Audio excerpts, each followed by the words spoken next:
Bank کا میں کئی دفعہ آپ کو بتا چکا ہوں کہ بینک کی ایسی جاب کہ جس میں براہ راست سود لینے دینے کا معاملہ ہو، اس کی ترغیب دی جا رہی ہو، یا سود ریکوری کا شعبہ ہے، یہ منع ہوتا ہے۔ باقی بینک کی تمام جابز جائز ہیں، حتیٰ کہ اکاؤنٹنٹ کی جاب بھی جائز ہے۔ اگر آپ کہتے ہیں جی بینک کے اندر تو سودی معاملہ ہوتا ہے جیسے انہوں نے لکھا، کون سی فیکٹری میں سودی معاملہ نہیں ہوتا یہ بتائیں؟ اور اگر ذرا اور میں گہرائی میں جاؤں تو جتنے دکاندار یہاں پر بیٹھے ہوئے ہیں ذرا میرے پاس آ کے مجھے بتائیں، آپ نے خرید و فروخت کے مسائل سیکھیں؟ اکثر بیوع فاسدہ ہو رہی ہوتی ہیں، بیع فاسد، اپنے پاس سے کنڈیشنز لگا کے جو ہم کرتے ہیں نا، یہ بیع فاسد ہوتی ہیں۔ اس میں کرنے والا بھی گناہگار، کروانے والا بھی گناہگار، اس بیع کو ختم کرنا واجب۔ ہم باتیں تو کرتے ہیں جی بینک کی جاب، آپ جو کر رہے ہیں جاب اس کے بارے میں آپ نے معلومات حاصل کی ہیں، وہ جائز ہے کہ ناجائز ہے، یا آپ کی کسی حرکت کی وجہ سے اس میں ناجائز پہلو تو پیدا نہیں ہو گیا؟ لیکن ہم نے ایک چیز سیکھ لی ہے، بینک کی جاب ناجائز ہوگی، باقی ساری جائز ہیں۔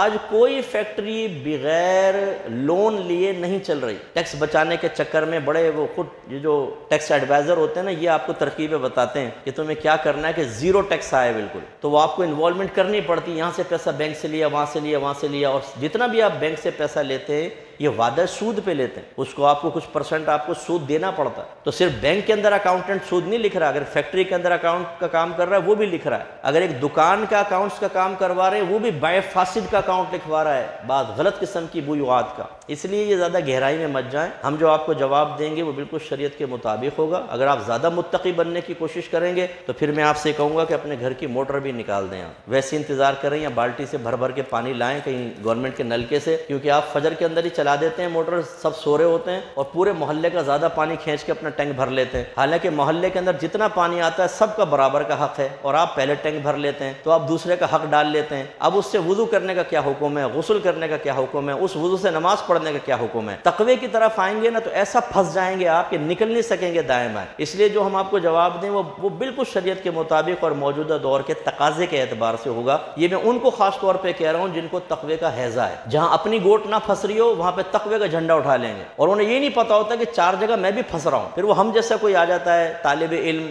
دائرہ ادب میں رہ کے ان کو احساس دلاتا ہے کہ حضور آپ بھی چار جگہ فراڈ کر رہے ہیں، پھر وہ کہتے ہیں وہ خاموش ہو جاؤ بھائی، اب نہیں بولو کیونکہ اپنی بھی گوٹ پھنس جائے گی۔ بھائی آپ کو پتہ نہیں ہے تو کسی پہ آپ اٹیک نہ کریں۔ ہمیں کوئی آپ کو مسئلہ بتا کر اپنے لیے جہنم کا راستہ آسان کرنے پہ کیا ملے گا یہ بتائیں؟ میں کیوں غلط مسئلہ بتاؤں گا آپ کو؟ اس لیے یہ بینک کی جاب بالکل جائز ہے، صرف سود والا جو معاملہ ہے اس میں نہیں، باقی سب جائز۔ اچھا آپ کے پیسے کہاں پڑے ہوئے ہیں؟ بینک میں۔ پیروں کے پیسے بینک میں، عالموں کے پیسے بینک میں، بڑی بڑی متقی پرہیزگار تنظیموں کے پیسے بینک میں۔ کیوں رکھے ہیں بینک میں؟ بینک میں تو سودی نظام چلتا ہے، جب جاب کرنا حرام ہے تو اس بینک کے اندر سودی نظام کے اندر پیسہ رکھنا کیسا ہے؟ ہمارے پیسے سے سودی نظام چل رہا ہے، جس پیر کا جتنا پیسہ، جس تنظیم کا جتنا پیسہ، اتنا ہی بڑا وہ سودی کام چلانے میں معاون۔ بتائیے کیا حکم شرع ہوگا؟ اس کا جواب لائیے گا انشاءاللہ، پھر میں آپ کو دوسرا جواب دے دوں گا، ٹھیک ہے نا؟ لائیں ذرا۔